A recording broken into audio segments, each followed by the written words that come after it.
Buying a home? Don't panic. Just listen to the rest of this podcast.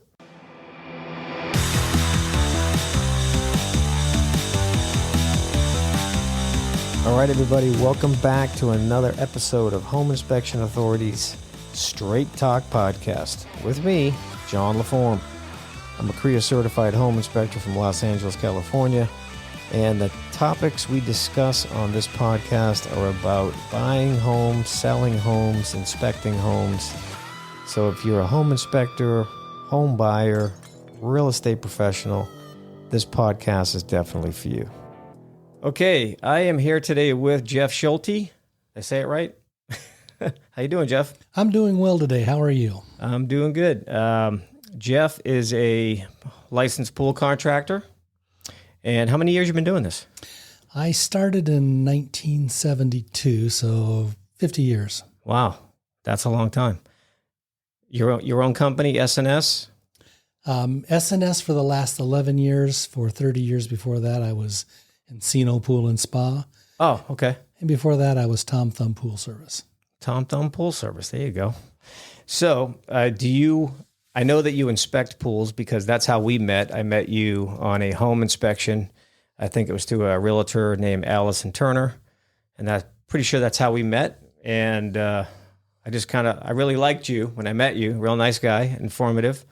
And I've been referring you ever since. I sure appreciate that. On big jobs that, I just don't want to deal with. Some pools I don't want to touch. I got my hands full already when I'm there. So home inspections have many different systems to look at. So sometimes I just want to refer someone else to that job so everybody's happy and everything gets done in a timely manner as opposed to waiting for me to do everything all day, So back to you for a moment. The work that you do you actually build pools as well?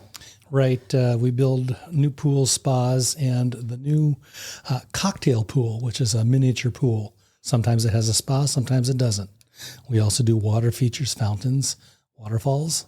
So pretty much anything that's water related. Even some fish ponds in there. Cocktail pools. Not sure if I've seen one yet. Do you mean like the real shallow ones that are not too big, or is there a specific look? Perhaps I could say 10 foot by 20 foot or smaller. In the 70s and 80s, they were called spools, which was a weird name, but now we call them cocktail pools. Okay, interesting. All right, yeah. Not familiar with that term, actually. What I want to talk about first is how a person who's about to buy a house with a pool, can you explain to them what they should be expecting as a homeowner now that has a pool to take care of? A pool is more than just a body of water that you can get wet in and refresh yourself. A pool is a way to bathe. A pool is a way to have a certain look for your yard to enhance the beauty of your home. And here in Southern California, we can swim in a pool easily for 6 months. But the other 6 months, it gets a little chilly here. And when water gets to be 55 degrees, you can't go in it, but it might as well look pretty to look at. Yeah. Oh, you can have a heater too. Some pools have heaters. Oh, heaters. Yeah, that's a new thing that was invented 2 days ago, but people like those. And it's a nice way to warm up your pool. You can have a gas heater. You can have solar. Yeah, solar heating. Real quick on solar. How do you inspect and how do you test a solar heating system? Solar heat, first of all, we have to understand it's a system that has a finite life to it. Right. And typically they last 10 to 15 years. And we can tell by looking at the style of the collectors on the roof, if we can see them. We don't go up on ladders to do this. Right.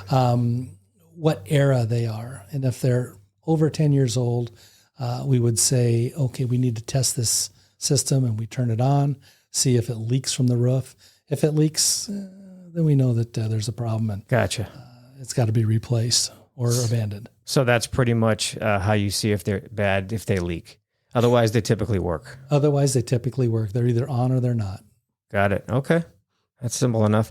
When I'm on roofs, I do climb roofs, and a lot of times I do run into, solar heating for pools. And I'm just always like scratching my head going, this is not a good idea to put something like this on a roof. It's just, first of all, you got to mount it to the roof. You get all that plumbing exposed to the sun, all that PVC pipe. And to me, it just looks like a bad idea. I don't know. It's just my opinion. Well, the short answer to that is yes, it's a bad idea. I've seen many systems that are mounted directly to the roof with no air that can get under it. Right. And it traps debris. It traps little animals. It traps dirt, twigs, leaves, anything you can imagine it can blow. It's a bad idea, period. Just for everything you just mentioned is exactly what I already thought of. And it's like, well, when water gets underneath it and it's laid right on top of the surface of the roof, shingles, it keeps them wet for a long time. And they deteriorate. That's correct. Keep that in mind, people. You always got to keep your roofs clear. So if you got solar on your roof, you're actually laying another material on top of your roof. And if it's not breathing properly under there, it's always going to be moist. And you could experience roof leaks, whether it's on your garage or your house or wherever those solar panels are. And they don't show up immediately, the leaks. Right. They always show up in 5 years or so. Yeah. So number one on the list for anybody buying a home or even someone who already has a home with a pool is child safety. Agreed. So I'm going to let you run on that. Child safety has always been the largest item on anybody's list building a pool. Nobody wants to build a pool that's going to cause somebody to lose their life. Correct. Nowadays, since approximately 2008, all pools have been required to have certain kinds of safety around them, whether it's a fence, a barricade, an enclosure, some kind of a device that's going to keep children away from the water. Prior to that, certain people would get an inspiration and install a chain link fence, which is climbable, or a short wooden fence, which you can move a box up to and climb over, or a wrought iron or glass. Kids are smart. I was pretty smart when I was a kid. You put a barrier there, I'm going to find a way around it. There you go. That's all I had to do for that day, is figure that out. So now we need to have a more impenetrable barrier for children that still looks good. Right. I've got to tell you, these mesh fences that are 5-6 feet high, and they can be green, brown, black. They may be slightly ugly, but boy, do they do the job well. They do. They actually keep me out, never mind the kids, because how many times I've grabbed one of those handles and I'm like, oh shit, how does this thing work? Sometimes they're hard to move, but that's intentional. They're not meant to be easy to move, and it can be kind of annoying if you're the adult just trying to get to the pool. But it's definitely, I think, probably the best thing.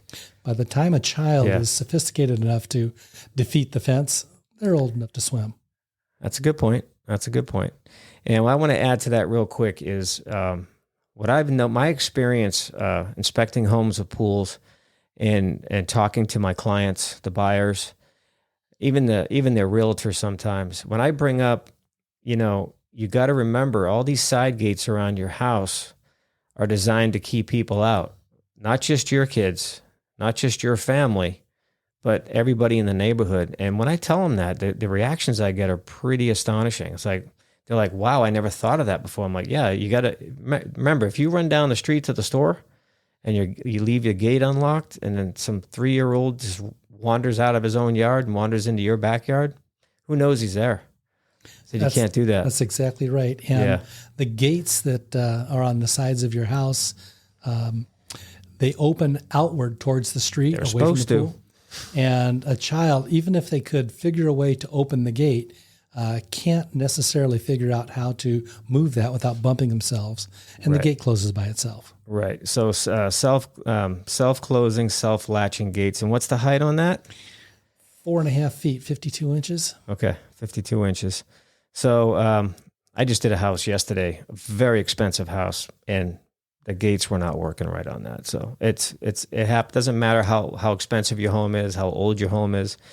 They're either working or they're not working, and most people just ignore them. So if you have a pool, you want to get out there and check to make sure your gates on the side of the house actually close by themselves and they open outward. If not, call a fence contractor and have that reversed and have that fixed. And that's an immutable point. It has to be self-closing, self-latching. Yes.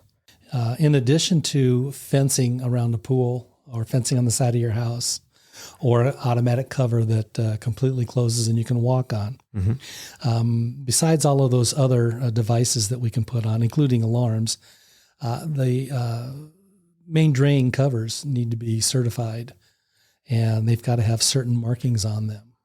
Right. So this is another child safety item. Exactly. So, and the other term for that is, I'm going blank real quick, for the main drain covers. Anti-entrapment devices. Anti-entrapment devices. Sorry, I just lost my train of thought there. Entrapment devices, that's what we're talking about. So if you look into the pool, if it's an older pool, it's probably going to have one at the deep end, right there at the bottom. Newer pools, when did it change that any new construction pools had to have two? It started in 2008 when the law became applicable, and no manufacturer had one at that time. So now we had a law, but it couldn't be enforced because we didn't have the proper items to install anti-entrapment covers. Oh, okay. We had good covers, but they weren't configured to meet the new law. Right. And it really wasn't until 2009, 2010 before everybody got their covers certified. Every pump on a pool is required to have two suction covers or suction inlets. Right. And if you've got two pumps, you can't have a shared main drain between them. Each one has to have its own two individual covers. Got it. Okay. So if it's a pool, you've got to have at least two main drains in the bottom of the pool. Right. If it's a spa, you've got to have at least two. And if you've got a spa jet pump, that's got to have two as well. Okay. And they need to be 3 feet apart, 36 inches from edge to edge of the cover, or on separate planes, vertical planes or horizontal planes.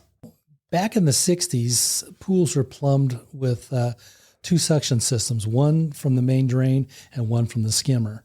And then they were tied together at the pool equipment with a valve or twin valves. Right. And back then in the 60s, main drain covers were typically either a grating or a flat metal cover that just kind of slid over the top. Right. And they were removable. Nowadays, any main drain cover needs to be physically attached and can only be removed with a device like a screwdriver. I see. So that's helped change things to make it more difficult. Also, gratings are no longer allowed unless they're highly evolved safety covers, such as something that Aquastar would make. And they have three-dimensional gratings. As far as entrapment covers go, everyone that's certified needs to have certain wordage embossed on it. And it'll say... You mean from the manufacturer? From the manufacturer. Okay. And nobody from the distributor to the pool supply store to the pool serviceman to the contractor will be able to buy, purchase, or sell or convey any of these devices. You know, if you get too close to that bottom drain, there's a chance it could suck somebody down to it and cause really bad personal injury. Well, if we had a single main drain, that's absolutely true. Okay. Worst case scenario, somebody showing up goes down and says, and is thinking to themselves, look, I can sit on the bottom of the pool. And they're sitting on the main drain and their tush will cover the entire drain. And that pump keeps sucking and it will pull your insides out. Right. So that's what it takes to completely cover that. That's what it would take for that action to happen. Yes. Okay. That's what I was getting at. And VG drain covers are mechanically designed so that can't happen, but they're installed in pairs, so you have dual main drains. Right. And God forbid somebody, I know I keep saying that, but I always hope he forbids that stuff. Somebody goes and sits down on one of the two drains and they plug it completely. All the suction goes to the other side. Right. And they're free. Right. Got So it. Okay. Anti-entrapment. So that's the importance of having the correct covers on a single main drain. Yes. And then if you have an older pool, then most likely you have a single main drain. So all covers that are sold or conveyed in the United States must have that safety embossment on it, which proves that it's been tested and retested again. Got it. Nothing other than the safety covers can be sold. Got it. Okay. And other entrapment, I'm sorry, not entrapment, other child safety devices you can get are alarms on the exterior doors going to the pool. There's other things like that you want to mention? There are alarms that are mounted at least 5 feet above the floor, and they're battery operated and will fit on a door, any kind of door, and they can't be Velcroed on or glued on. They have to be mechanically attached, like with a screw or a nail. Right, and they're very, very noisy. They're awful. They're awful. That's the whole point of them. Yeah, if you're standing next to it and that goes off, you're going to jump out of your skin. Now, the downside to that is if you live in Southern California, anywhere in Southern California, okay, and you might want to open your door and let fresh air blow through your house, but you can't do that if you have alarms on your doors. Right. So now you're stuck rebreathing your own air and running your air conditioner. Right. Let me ask you a question about the self-closing, self-latching door part of the Swimming Pool Safety Act there. Now, I've heard in home inspector meetings we're covering this, but I'm not so sure it's correct. The way it was explained to me is if you have sliding doors on the rear of your house facing the pool and you don't have a mesh fencing, those doors themselves are supposed to automatically close? They're supposed to. Same with windows, right? Not necessarily. If you have a clear story window that goes from floor to ceiling, yes. But if you have a standard window, it's not incorporated. Oh, I see. So only if it's from the floor to the ceiling. If it's easily scalable and right. Okay, got it. All right. So once again, home buyers and homeowners, that's a good point to make there. So any of the doors and windows facing your pool backyard area, patio area, if they're easy to open or a child can just push them open or anything like that, what this rule is saying is that these should be self-closing as well. But how do you self-close a sliding door? I've never seen that. You can change it out and put in French doors. When a building becomes part of the enclosure, it's required to conform. I see. Got it. So this is really going to play with new construction. Yes. I had a client, and I know this is a one-off thing, but it was a new house, and it had 22 sets of French doors that opened directly out to the pool area. Wow. That was a lot of alarms to install. That's a lot. It's like the house I did yesterday. It had so many windows. It was crazy. But anyway, okay. So that's a good point. So we just want to, share with everybody the importance of this child safety with regarding a pool. Now there are alternatives to door alarms or window alarms, and that would be a poolside alarm that sits on the edge of the pool. Yep. And not only do they have a alarm at the pool side, they have a remote buzzer that plugs into the house and relays the buzz. And it's enough to wake up anybody in the house. Okay. Yeah, I've never heard one of those go off. I've seen them, but I've never heard one go off. They are extremely annoying, as they should be. Yes, that's the whole point, everybody. It's annoying, so you'll go turn it off and check what's going on. That's the point of it, to bring your attention to the pool, because something or somebody might be in it. Okay, so those are the two main items that I look at for child safety. Okay. Those are the two main items. Okay. Mm-hmm. All right. So, by the way, there are 7, and you need 2 of 7 these days. Is that correct? Some municipalities ask for 2. Some have now moved to 3. Oh. Which makes it even more so difficult. You happen to know what municipality that might be offhand? City of Los Angeles requires 3 now. Really? City of Beverly Hills requires 2. Got it. Okay. All right. So Anything else about child safety you want to point out? Well, I like automatic covers, but you've got to have a square pool to really get the use out of them. Right. And those have to be ASTM approved where they're safety covers, correct? Exactly. Okay. I don't run into too many of those. How about you? We install a lot of them. Oh, you do? We do. Okay. So you're actually doing the installations. How would somebody find you if they wanted to have that installed? By referral. Okay. By referral. Yes. We don't advertise anywhere. Oh, you don't? No. Wow, look at you. I know. Well, excuse me. We're swamped. Good for you, man. It's, being too busy is a good problem to have. All right. So that'll basically cover our message on the child safety and the importance of it. So remember, everybody, it's not just whoever's in your household, it's people around your household, fencing, keeping people out. Very important. You don't want to ever have to, discover something like that in your pool. Anyway, let's get into, I have a few questions for you. And GFCI protection for pool and spa lights, something a homeowner should know about and understand. Ground fault circuit interrupter is the outlet you probably see in your kitchen, counters, your bathrooms, outside of your home. Typically required in any wet areas, and we can definitely call a pool a wet area, So your GFCI is there to protect the pool if in the event the pool light or spa light shorted out, it would trip the GFCI receptacle, keeping people from getting shocked or electrocuted in the pool. Is that about right? Yes, we don't want people to get a charge out of that stuff. No charge out of that. So Jeff, let me ask you, as far as the GFCI goes, is there a specific place it shouldn't be or should be, and location-wise?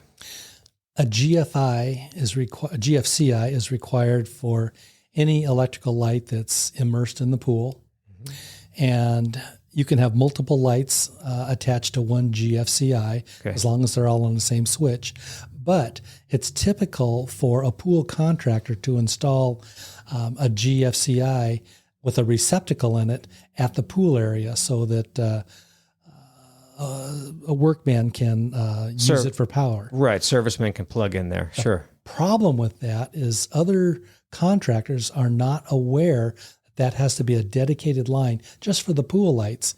And say the gardener or the landscaper may plug in his landscape timers for his irrigation controls into it, which shouldn't be done. They should be hardwired to their own GFI. Right. So it's a dedicated receptacle only for the pool lights and should not be combined with anything else. Right. And whether you have a 120-volt light or a 12-volt light, they both still require a GFCI. But that's only part of the electrical GFCI protection required now. In Southern California, almost every municipality requires a GFCI breaker for each pump. At the sub or the main, does it matter? It doesn't matter. Okay. So it's difficult to wire up a pump with a GFCI because pumps move water. And so the breakers are very susceptible to tripping off time when you don't want it to trip. And there are certain kinds of breakers that are made specially for pool installations, and they have a little bit of a safety delay. So it might be 3 milliseconds once it senses an error in electrical straight current before it trips. And that's enough to have the pump keep moving and not shut off. Got it. Okay. That's interesting. All right. And another thing along the electrical scope here with the pool is equipotential bonding. Equipotential bonding is kind of a neat idea. If you can imagine the shell of the pool, which is usually made out of gunite or shotcrete, has a skeleton inside of it made out of iron rebar. Right. And the reinforcing steel rebar is all interconnected and wired together and crisscrossed and tied together. And the equipotential bonding is essentially a naked copper wire that has a special clamp that clamps to the shell of the pool. Now we call it four-corner equipotential bonding, and it wraps all the way around the pool near the top, and this naked wire runs all the way back to the lights, each light in the pool, and to the pool equipment. And it connects to each pump, the other electrical items, which may include the heater, a blower, the automatic operating system, anything that's electrical or has electricity going to it. And it bonds them. What the bonding does is kind of neat. It collects stray currents that may be in the ground. Let's say that a conduit is old and it's rotted away, being a metallic conduit, and there's a wire that has some missing insulation, and it may lose some current. This collects it, sends it back to the motor, and it's grounded now, so it's harmless to a bather. Right. So all the equipment, the motors, heaters, anything like that needs to be all daisy chained together with that equipotential bonding. It's kind of like, a bunch of people holding hands. You're all holding hands, so you're all bonded, right? That's exactly it. That's the simplest way to explain it. So this is by the way, this is the number one thing I see missing on any pool inspection. Equipotential bonding, completely disconnected, or I can just pull it apart and it just slides out of the clamps. It's just never really connected right. That's one of the biggest things I find. In my report that I write up, the first item under the electrical heading is equipotential bonding system. It's that important. Yep. And let's see, on mine's pretty right at the top as well.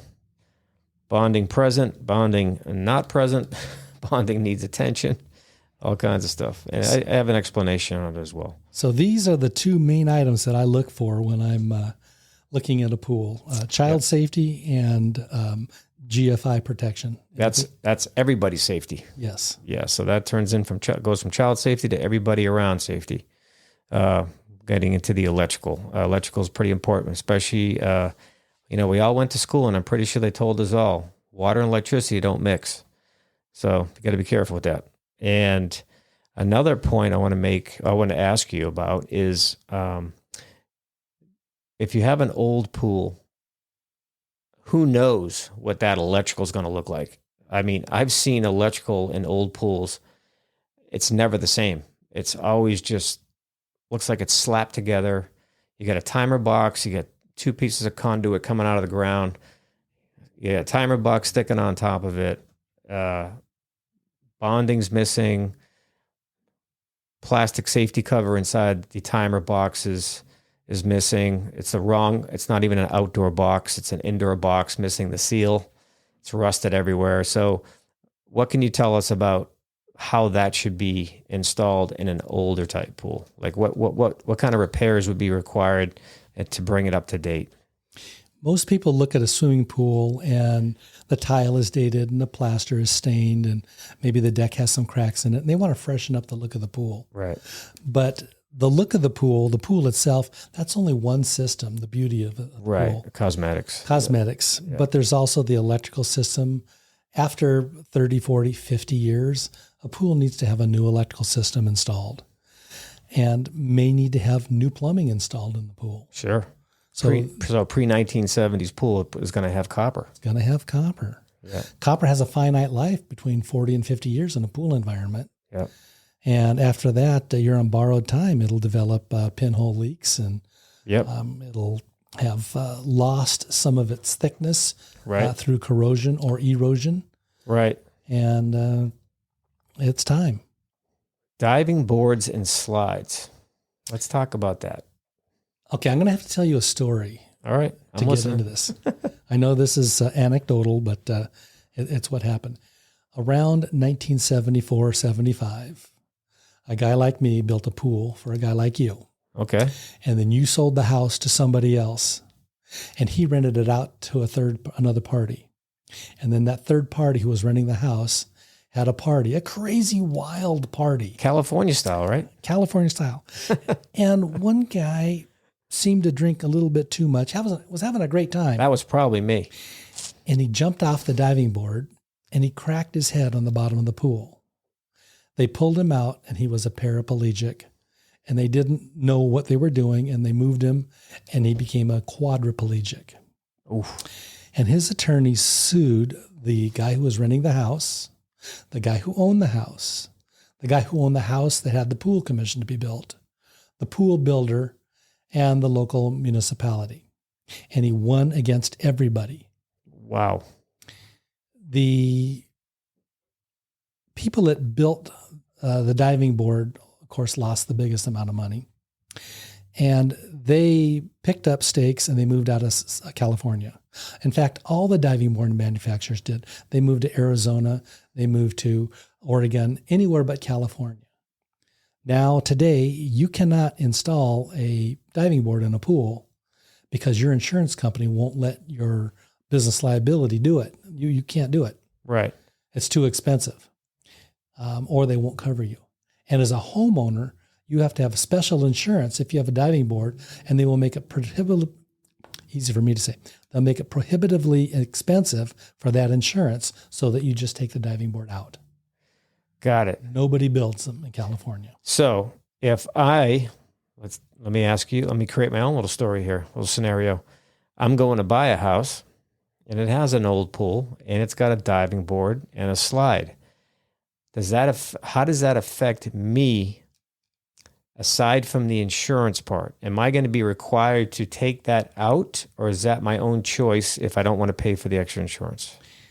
That'll be your own choice, but you should figure that a diving board is the one appliance around a pool that causes the most accidents. Right. Is it worth it? It's fun for little kids, but little kids grow up to become bigger kids, right, and then it's a problem. Got it. What about slides? Any issues with that? An older slide that's made out of fiberglass and aluminum has seen its better days, and likely the gel coat is coming off. And as you go down the slide, you're going to get slivers of fiberglass. Ouch. Yeah. Yeah, it's time to remove that. You can replace it with one of the newer acrylic slides. And again, it's a company in Arizona that ships them in. And it's really tough to sue a company in Arizona from here. Is it also going to be an insurance problem with a slide? It may be. It'll depend upon your carrier. Okay, so diving board, definitely a problem with insurance. A slide, maybe. Yes. Okay. That's good information right there. I'm sure a lot of people have no idea about that, especially realtors, actually trying to find a home for their clients that has a pool, and they show up and they find out it has a slide. They may not know this, so this is good information right here. As an inspector, it would be on your best advice to recommend that it be removed, a diving board, every time you see one. Okay. Slide removed or not? If it's an older slide and it's fiberglass, yes. It's just all worn out. When I was a kid, my mom, we had an above ground pool, and we had a lot of fun. I got to be honest. We had a lot of fun there. So this is going back quite a while, late 60s, early 70s. And she had put in an above ground pool, and we had a garage right next to it, which was... I know where you're going with this. which was like not far enough away where you couldn't run off it and jump in. And that pool was only 4 feet deep. We actually, I think they dug out the bottom of it. It might have been 5 feet deep. And yeah, we would. Myself, I don't think I ever did it, but my older brothers did, and their Your friends. nose is growing, Pinocchio. But anyway, she also bought a slide for that pool, which made it really fun. So she actually had a slide put in, and man, we had so much fun on that slide. Can I interject and ask a question? Sure. Personal question. Sure. Did you ever remember being in that pool and trying to climb up the downslide? Up the down. Yeah. You went up, right? Yeah. See, kids do dumb things. I did all kinds of dumb shit. That's what you're supposed to do when you're a kid. So yeah, that was my experience with slides. I've only seen a few slides in the recent years of inspecting pools and stuff. Typically when I see them, they look old and worn out and beat up. So I always first of all, I disclaim slides. I disclaim diving diving boards right away for my customers. So they know I'm not there to inspect the slide or inspect the diving board. They need to call someone else in to do so. That's how I handle it. Most slides manufactured today have a deep channel in the middle and high sides, so it contains you as you're going down the slide. It's probably a good idea. Yeah. The older slides didn't. They had a small rail on each side, and boom, you're down. Right. And by the way, my mom now she's still in the same house to this day. And I don't know what year it was, but she actually pulled out that above ground and put a below ground in. And guess what? She's got a diving board. No more slide, but she definitely still has a diving board. And all my little young relatives, they love it. They're in there all the time in the summer. Yes, their favorite phrase to say is, watch me. Yeah, watch me, exactly. So, okay, I think we just covered diving boards and slides safety-wise, and they're definitely dangerous, and you may run into a problem with insurance. Those are some key takeaways right there. Those are big takeaways. Okay, Langolier saturation index. I just want to bring that up a little bit. I don't want to get into chemicals and all that stuff because we're not actually at a pool right now. We're just sitting at my desk. Well, this is water chemistry, and way back, I don't remember how many years ago, Mr. Langolier invented and did testing on saturation degree of calcium carbonate, and it was for boilers, how to predict when a boiler was going to precipitate calcium carbonate on its insides. And he developed a chemistry table. Chemistry set. Chemistry table. And it incorporated measuring in water the pH, which is the potential of hydrogen ion, total alkalinity, calcium hardness, total dissolved solids, water temperature, and he put them all together and came up with a formula to predict whether you were going to either plate out materials on the inside of your boiler or you were going to etch them off and the metal along with it. Right. And it was originally just for large boilers for buildings, and it was adapted at some point for swimming pools. And it's not exactly the best method to predict deposition of calcium, but it's a good source. Right. And it's one tool. Right. Got it. So maybe you can explain a bit in more detail, what are the effects of poorly balanced water? What's it going to do to your pool? What's it going to do to your pipes? Give us a rundown on that. Well, you can either have perfectly balanced water, whether it's not etching and it's not depositing. Right. With an etching, the pool is slightly acidic, and there's not enough calcium to balance that out, and the water will attack the calcium carbonate plaster of the pool, and it'll pit or it'll stain, right, or a number of other minor things. It'll start to eat away at the surface. That's something that happens rarely, but it only takes a short period of time to ruin a plaster surface that way. You can also have deposition where the calcium carbonate or other materials are going to plate out or precipitate onto the surface, and that causes a smooth plaster surface to become rough like sandpaper. Yeah. Now, pools shouldn't be perfectly smooth. They should be about as rough as, say, 220 grit sandpaper. Right. Okay. Which you can rub your hand on it and barely take off some skin. Right. If it gets to be rough, like 180 grit or 150 grit, you can feel it, and it feels like salt grains on the surface. And it's really difficult for small children and their feet because they have tender feet. They don't have calluses like adults do. So children are up and down, in and out, back and forth in the pool, and they're constantly touching things with their fingers, elbows, hands, and feet. Yeah. And when you get a sore because you're rubbing all of the skin off, it's extremely painful once you get out of the pool. And you don't even know if you're bleeding when you're in a pool because you can't see it. Right. So we want to avoid deposition, and we want to avoid etching of the pool plaster surface. Now, when you say etching, you mean what do you mean by etching? I'm not quite following you on that. Etching is removal of parts of materials that are in the plaster mix. Okay. So a plaster mix is white cement or white marble cement and white marble sand that's been ground down and sieved. So is it visible too? Sometimes, like what I see a lot with older pools is I'll see sometimes it's like a spotted everything. There's spots everywhere, just like light spots. Maybe the pool base is like a light blue, and I'll see a bunch of white spots all over, almost like it's a leper. You know what I mean? Yes. And some people, I've had realtors say, "Oh no, that's the design." I'm like, "Ma'am, that is not the design of the pool. That wasn't intentional. This is a worn pool finish, and it probably needs resurfacing." So that's what I come across. Would that be a visual of what you're referring to as etching? It could be.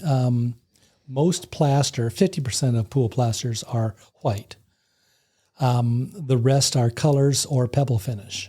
Right. And the colors will model to some extent, and they'll change colors, and they'll get stained.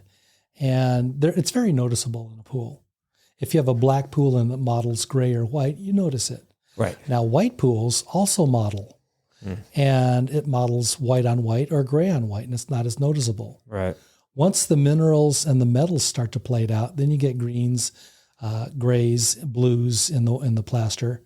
And you may think, I'd like to get this clean, so you hire a pool man or some kind of repair person to come out, drain your pool, and acid wash it to take off that surface deposition.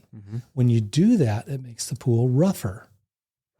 So you're etching at a high rate. You're etching the top surface. You're etching on purpose. Yes. You're etching on. You think you're fixing it, but you're actually making it worse. Correct. So doesn't the pool guy know that? When the pool service man is considering making money versus the longevity of your pool, which one's going to win? Yeah, a little bit biased there, eh? You know, I serviced pools. I had a service arm of my business for 30 years. Right. And for the first 10 years, I used to do acid washes until I became educated. And I stopped doing that. Live and learn. Live and learn.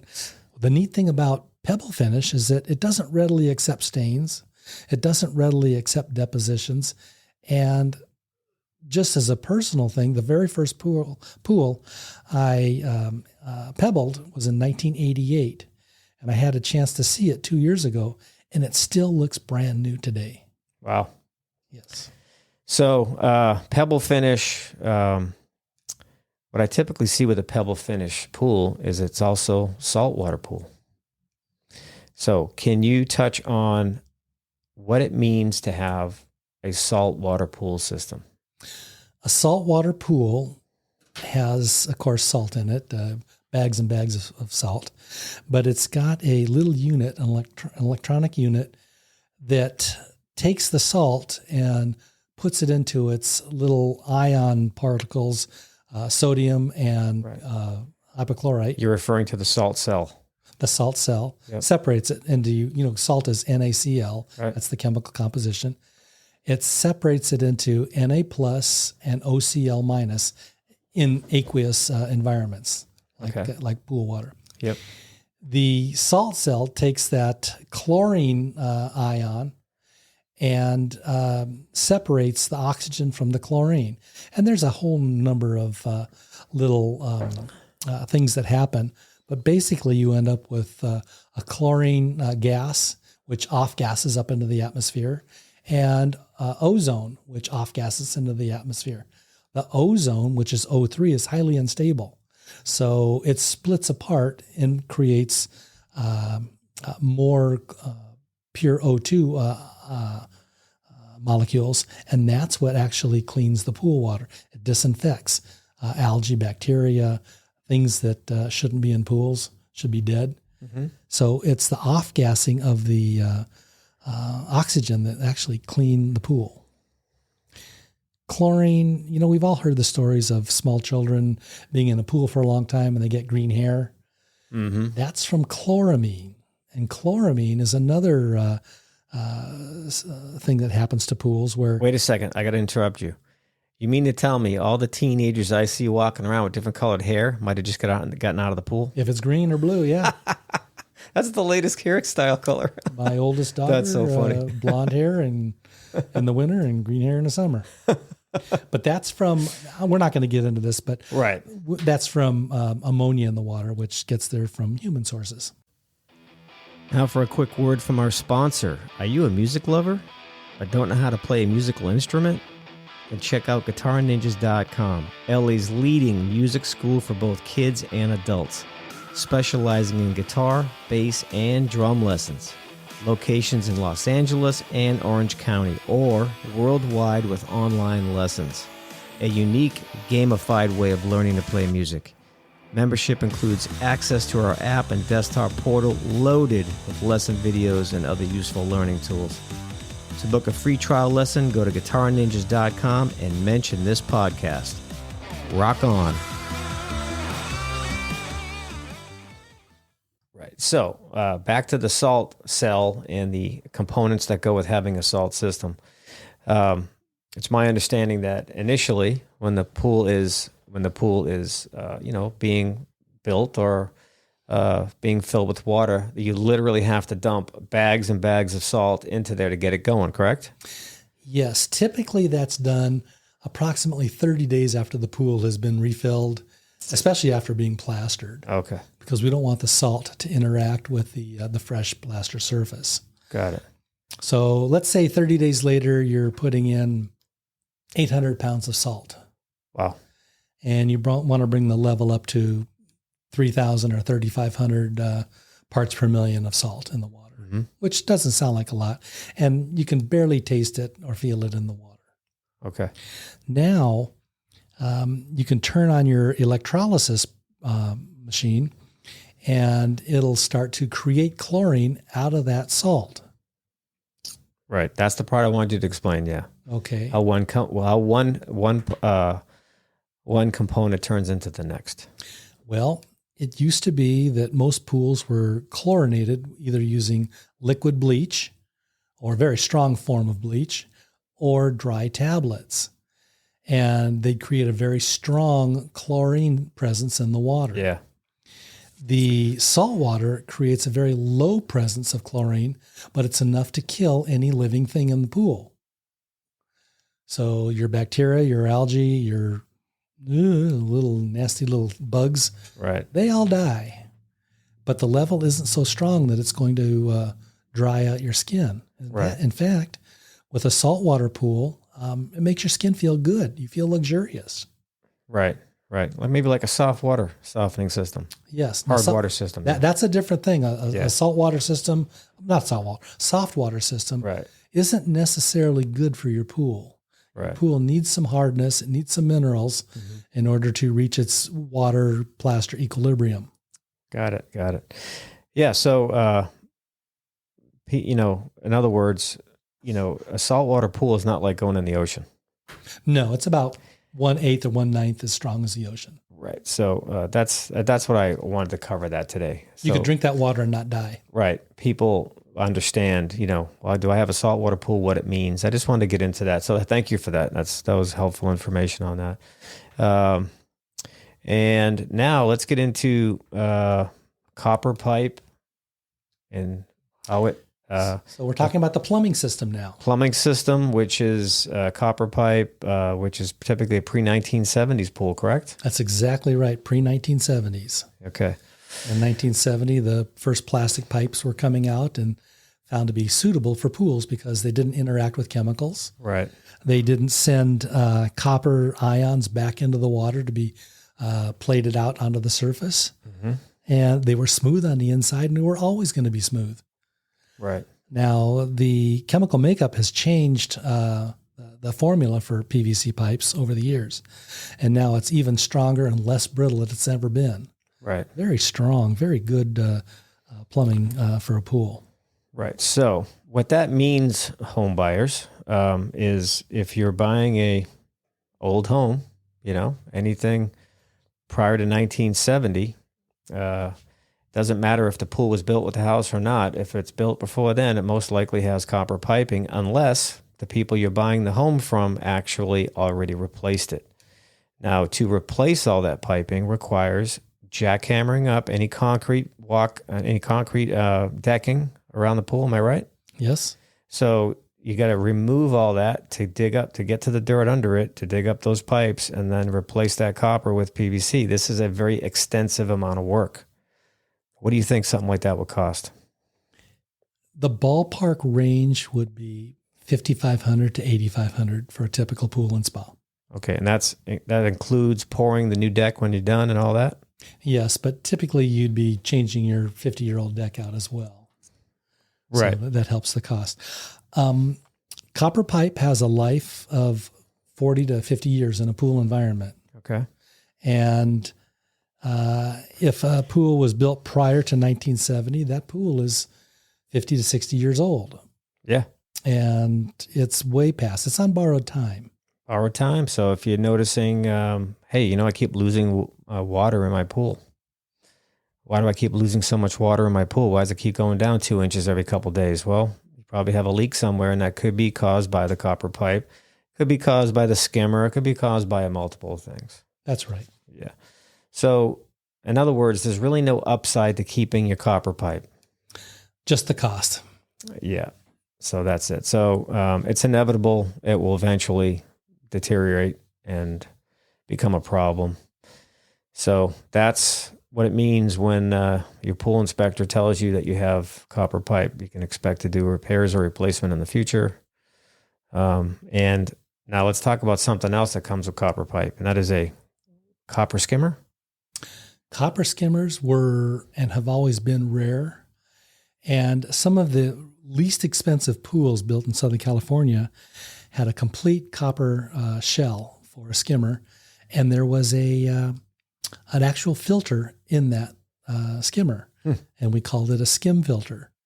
And all you had was a pump that would pump water. It would suck water through the skimmer. There was a basket on top that would clear out the leaves. And there was a set of grids down below, and that would screen out the dirt. And it was a very simple system. Those rotted out. I doubt if there's very many left. I seen one actually about 2 weeks ago, but the pool was completely emptied. It was in really bad shape, and all I ever remember is that the skimmer cover has got to be 16 inches round. It's huge. It's huge And deep. You could climb into it. You can't reach your arm all the way down to the bottom on those. No, it's crazy. So yeah, I mean that's something I wouldn't want to have if I was buying a house with me. So that's another thing you probably want to upgrade as well. And that's going to be a single outlet, a single plumbing. So how would I word? Well, you'll have a separate pipe coming from the main drain and a separate pipe coming from the skimmer. Right. That's on a newer pool. Well, that's on the older pools. Sometimes these copper skimmers would have the main drain plumbed into a side outlet on these copper skimmers. And you'd have to use some kind of a plug to plug off the main bottom of the skimmer where all the water went to the pump. Yep. And plumb it all the way back to the pool. Yeah, I've seen some weird stuff. Weird stuff, exactly. Okay, so let's get into. I'm going to try to say this. Don't laugh. Diatomaceous. I could never pronounce that word. You're close. It's diatomaceous. Diatomaceous. Okay, diatomaceous earth versus a cartridge filtration or sand filter. Originally, pools had rock and sand filters. Okay. And they were monsters the size of a small car. And they had good size rocks in the bottom. When I say good size, I mean the size of your thumb. Okay. And then they got progressively smaller as you went to the top of this giant tank until you had a very fine sand on top. Typically, it was a silica sand, which was screened to be all the same size, maybe number 20 grit. And they were adequate for screening out dirt and large particles, but not fine particles. So as part of your weekly service, you'd throw in some clotting agents, which would clot the dirt together and the finer particles together so they could be screened out. And then you could reverse the flow of water in your filter, and that would clean it. And you'd send all this dirty water to the waste or the street. I used to own a DE filter on one of my pools. The DE filter was much more compact than the rock and sand. Yes.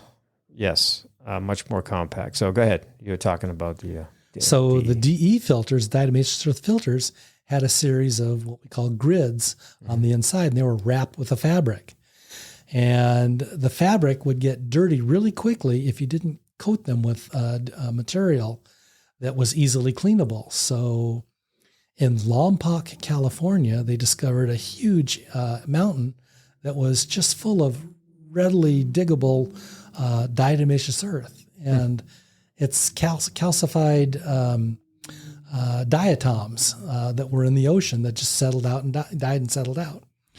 And it was ideal for screening out materials up to, say, 5-10 microns.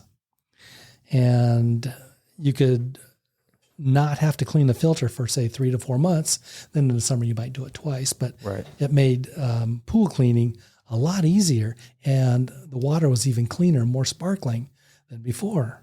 It might have been easier, but I never enjoyed it. Nobody enjoyed that. It's disgusting to clean a Never. filter. I hated doing it.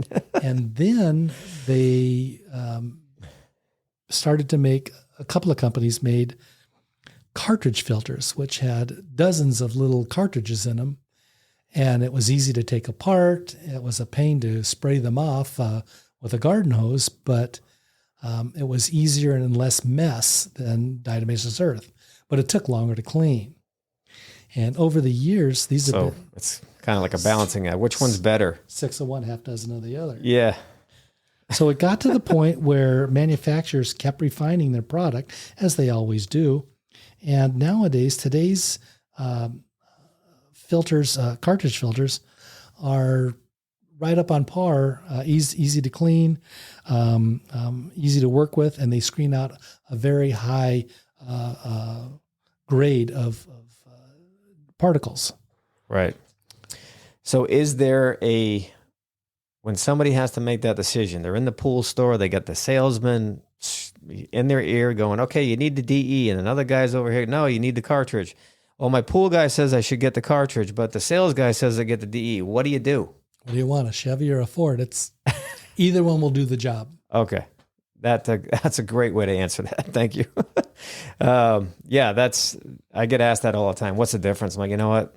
I'm going to use yours. It's either a Chevy or a Ford. Nowadays, we'll call it a Tesla, maybe.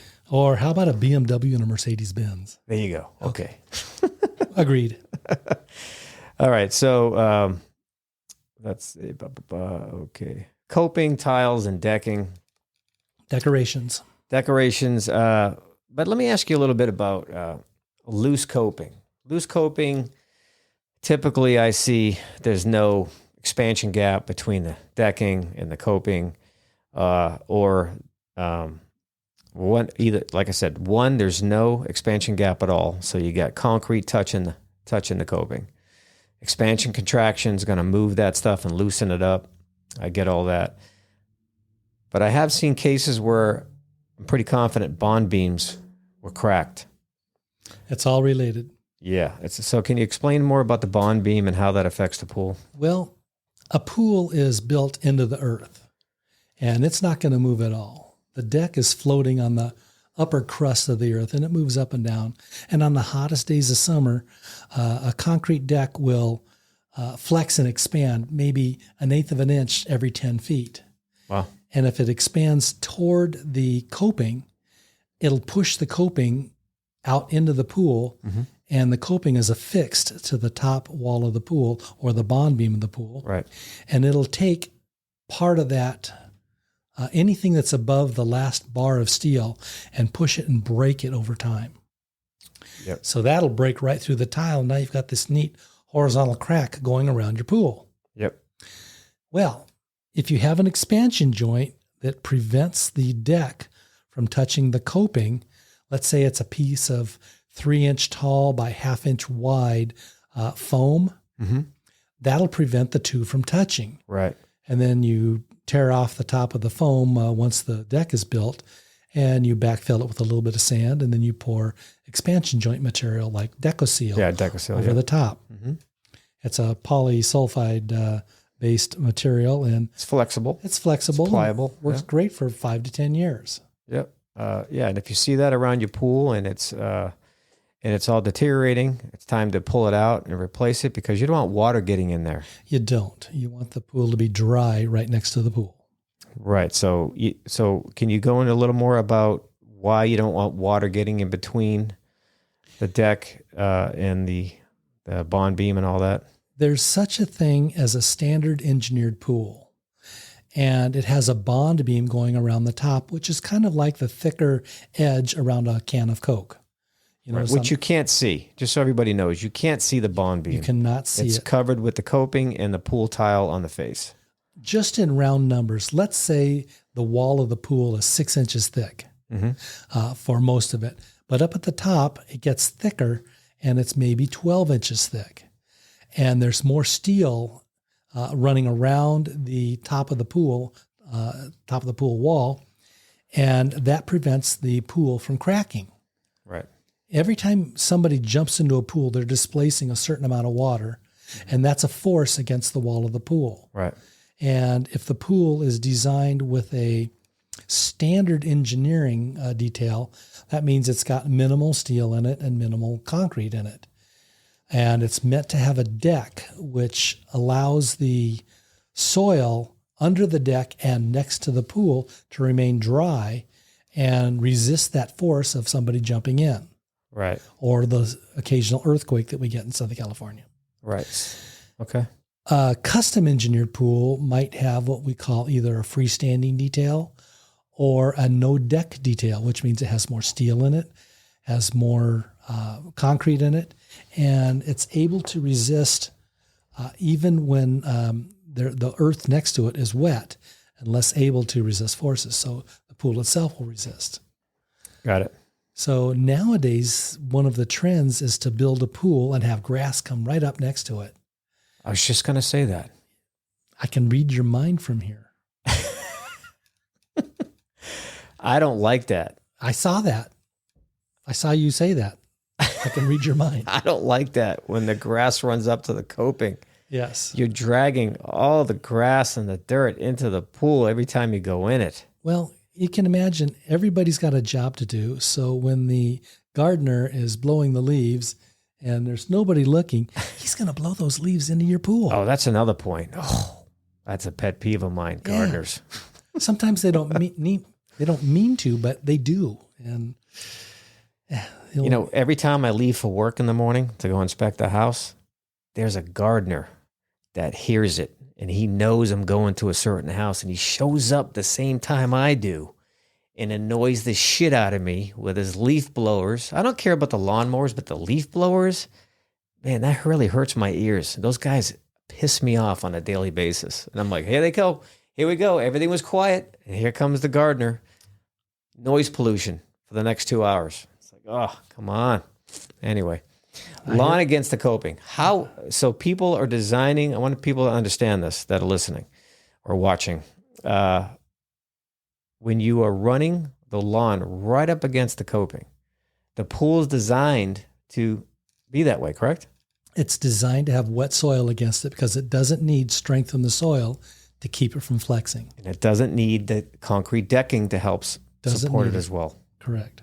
So would that have the same type of a bond beam as a regular pool with a concrete deck? No, it's going to have a thicker bond beam. It's going to have more steel in it. Oh, okay. And it's going to be able to resist all these forces without any external help from the soil. Got it. Okay, so it's engineered that way. That's a good one, because remember a couple of years back was the first time I noticed that. And people are asking, is that good? Well, I didn't like it from the get-go, but that's just my opinion. Doesn't mean it's not okay. But what I noticed is the grass was right around the skimmer too. Oh, yeah. I was like, I just didn't like it. So you're going to get extra biological materials into the pool, extra vegetation in the pool. Yep. All kinds of little things are going to happen and make your pool dirtier. And if you wonder why there's always grass in your pool, go knock on your gardener's forehead and say, hey, man, You got to knock that shit off, because that happens all the time. They're just going to blow that stuff right in your pool. And you wonder why your filter's always clogged and your skimmer. Okay. What can a homeowner expect if they've never had a house with a pool? Utility costs on that pool, maintenance costs. That'll totally depend upon the authority that supplies the electricity to them. Here in the part of Los Angeles that I live in, we're beholden to this Department of Water and Power owned by Los Angeles. And they have constructed a hierarchy of fees that if you use a gallon of water a day, I'm just picking a number out of the air, Right. you pay 5 cents for that gallon of water. If you use over that, 1 to 10 gallons, they're going to charge you 12 cents. And if you use more than 100 gallons a day, they're going to charge you $1.50. And it's, unless you have no grass, no landscaping, you won't be able to meet that minimum. So essentially, this is a tax on your water in Los Angeles. Right. You can expect the pool with the motor, with the gas, with the electric, with the water that you're going to use. The water that you use is the minimal. It's the least costly item. Okay. The electrical could add $200 to $300 a month to your electric bill. That explains my last house right there. And there's options. You got a single speed motor, or you can get nowadays a variable speed motor. Is that going to help electricity? A variable speed motor is an incredible invention for a pool. Yeah. Let's say you need to move 50 gallons every hour or 3,000 gallons a day through the filter in order to keep your pool clean. Is that a typical amount for an average size pool? I'm just pulling a number off the top of my head. Okay. I have to run the numbers. But if you could use a 3 horsepower pump and do it in an hour, great. But your electric bill is going to be extremely high, because to move that much water takes 3 horsepower, and that consumes a lot of electricity. Yep. Let's say you can use that same pump and run it much slower, and you're only using 1/6 of a horsepower, but it takes 24 hours. You're actually saving money because you're moving the same amount of water through your filter so it's cleaned. And instead of paying $10 a day for electricity, you're paying 50 cents a day. That's beautiful. It's beautiful. I've always pushed that on customers. Like, you know what, you got an old pool system here. You got a new filter, but you're still running a single speed pump. You can make the investment and go to a variable speed. And now, that's also going to depend upon the size of the piping that you have. If you have an old pool, it's going to have very small diameter pipe, right, and you can only pull so much water through that pipe. For instance, if I gave you a cup full of water and a straw, and I said, take a drink, no problems, right? Right. If I made that straw 30 feet long and said, take a drink, you couldn't do it because the friction wouldn't allow the water to pass through. It's the same thing with a high horsepower pump. If you don't have large diameter pipe, it can't do the job you want it to do. Got it. It can't pull the water. So in other words, adding a variable speed to an old pool system may not help it. Yes. Okay. That's good to know. Now, I want you to look at your camera for a second and say, hi, Dave. Hi, Dave. So my editor, Dave, has a pool question. He actually asked me this months ago. Now, I thought I gave him good advice, but I want your opinion on it. He was, we're talking about, he had kept having problems with keeping his pool, clean and the water right and stuff. And he told me he was only running the pool motor for a couple hours a day. I said, that's probably your problem right there. Running it only a couple hours a day is probably not going to circulate enough water to keep things clean and according to how many chemicals you put in it. So I was telling him, in the summer, you probably want to run that thing 8 hours a day, 6 to 8 hours, and maybe in the winter less. What's your opinion on that? That's a good rule of thumb, and that's the advice that I give most people. Okay. Every pool is different. Yes, I got it right. I'm going to give you a gold star on that. All right. Every pool is different. No two pools are alike. The environments are different. Number of people using it, the number of trees and landscaping, shrubbery around the pool. There are two main reasons for having a green pool.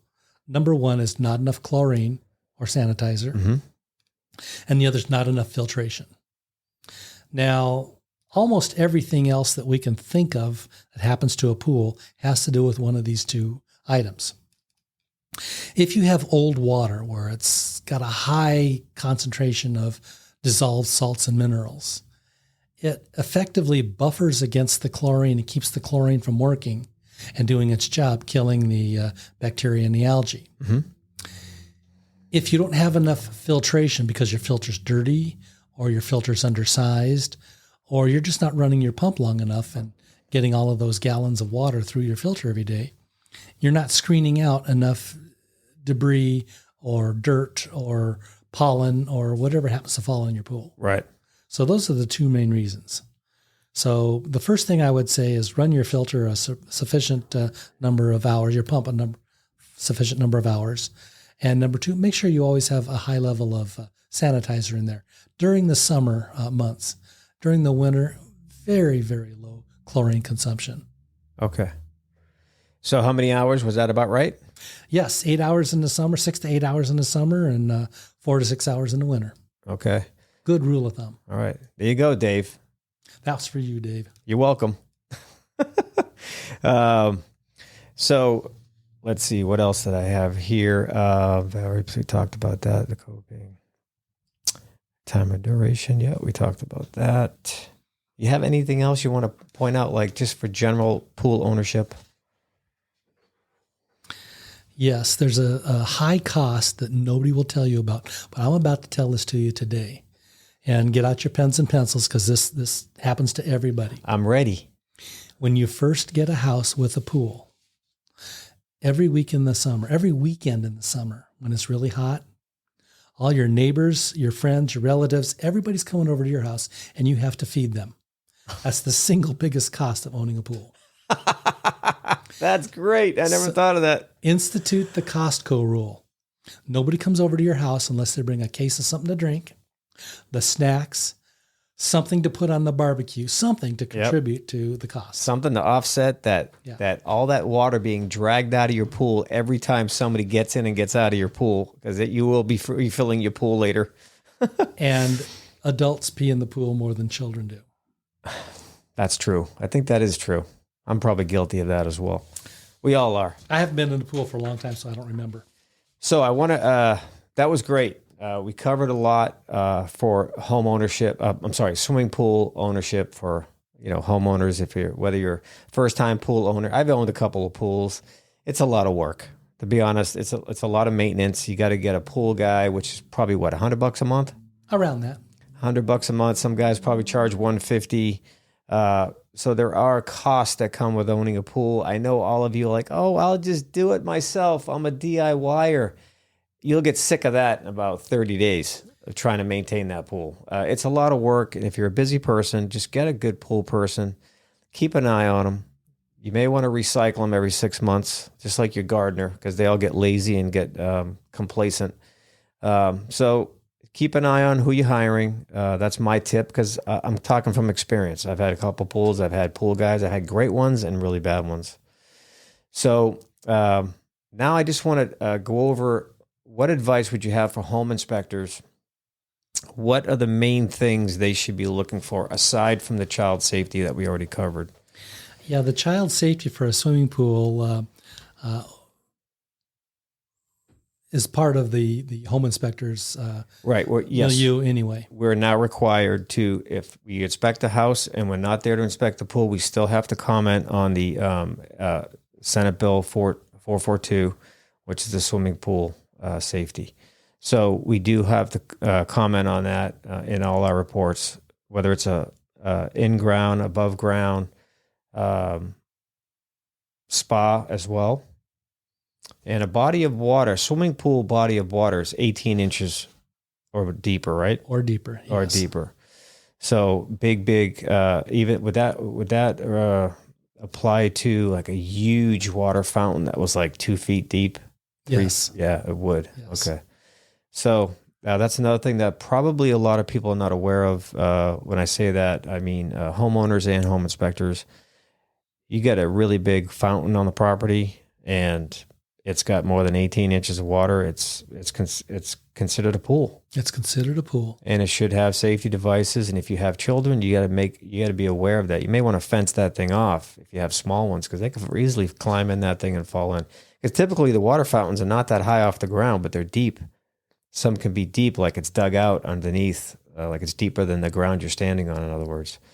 So, yeah. So as far as home inspectors go, anybody doing home inspections these days should be aware of this already. It's been in place since 2018. I believe it was 2018 it went into effect, right? Yeah, it was 2018 when that went into effect. So, electrical wise, any pointers for home inspectors there? Yeah, do the big three. Check for equipotential bonding. Yep. Check for grounding, and check for GFIs. Okay, grounding inside the timer box. Yes. Is that what you're referring to? Now, what should we be looking for right there? Make sure that every conduit has a green wire going through it, and it's properly attached to the circuit board. Not circuit board. Timer. Well, to the grounding lug that's inside. Got it. Okay. So any conduit should have a green wire coming through it. Yes. Grounding wire. Okay. And GFCI. What about when you got a really old pool and the junction box is right at the edge of the pool? What do you recommend there? Just upgrading that? Cut it out and move it. Move it. Pay the money. Okay, got it. And anything else for tips for a home inspector doing a visual on a? We don't get into a depth like you do. You probably get a little more in depth on your pool inspections than we do. Look for cracks and anomalies. Is the pool level from side to side? Right. Look at the tile line. Okay. Is the water level on the tile line? If the pool has rotated more than an inch, that's a little yellow flag. If it's moved 2 inches, that's a bright yellow flag. If it's moved more than 2 inches, that's a red flag. Got it. Okay. In any hillside area where I work, if a pool is more than brand new, old, I always recommend the services of a geosoils company. Right. And they can choose to do it or not. It's up to them. I always check that box on my report. Right. Yes. Okay. All right. Anything else you want to add there? No. If we do this again, I've got a lot more topics to talk about. I'd love to do it again. You tell me when. That'd be great. We can add on to so there's more pool topics, is what you're saying, for homeowners to learn and for home inspectors? Yes. Okay. I'm down with that. So that sounds good to me. So Jeff, I really appreciate you coming out today and talking about all this, because I think we touched on some really good subjects, some good topics. I've enjoyed this too, and I love talking when people are going to listen to me. Yeah. Oh no. My listeners are listening. And we recorded it for a video for YouTube version as well. Some people like to be on YouTube. Some people like to be on the podcast apps and just listen. Some people like to just turn on YouTube and just listen. So it happens in different ways. But once again, Jeff Schulte from S&S Pools, by referral only. This man does not advertise. Well, he's been doing it forever, so he's got a great big fan base following him. Since God was a boy, I sat behind Jesus in the 3rd grade. There you go. And great pool inspector. Everybody loves Jeff. Never have a complaint about Jeff. So if you want to find Jeff, good luck, because ask John. Yeah, he can turn you on. Contact me. I can refer you to Jeff, and you may get him that way if he's not too busy already. But anyway, John here from Home Inspection Authority. Remember, if you're buying a home, don't panic. Just like the T-shirt says. By the way, what size are you? I'll get you one if you're a T-shirt guy. I'm an extra small. Extra small, okay. And So if you have any questions regarding the podcast or the YouTube, just, leave a message, guys. I'll be more than happy to answer it myself. And if I can't, I will contact Jeff and get an answer. Maybe we didn't cover something you wanted to cover, or maybe we can talk about that on the next time I have him back, because I'm sure I will. Because I have a lot of questions. And next time I will have a few more photos for you to observe, just to go over a few things, stuff like that. But anyway, thanks again, Jeff. Thanks for inviting me on your show today. I appreciate it, and see you on the next one, everybody. Are you going to drop the mic or am I? I dropped the pen. All right, we just dropped it right there. Thank you. Okay, just a friendly reminder. If you're buying a home, don't panic. Home Inspection Authority's got you covered. You can schedule us online by going to homeinspectionauthority.com 24/7. Or you can call us at 800-950-8184. We offer general home inspections, mold inspections and testing, sewer camera inspections, indoor air quality testing, swimming pool and spa inspections, and light commercial inspections. We use specialized tools to provide the most thorough inspection possible, such as drone for roof inspections that are not accessible, crawlbot for under homes and tight crawl spaces to get to those areas otherwise not accessible, and we use thermal imaging technology as well. So give us a call at 800-950-8184. Like I said, you can schedule online at homeinspectionauthority.com 24/7.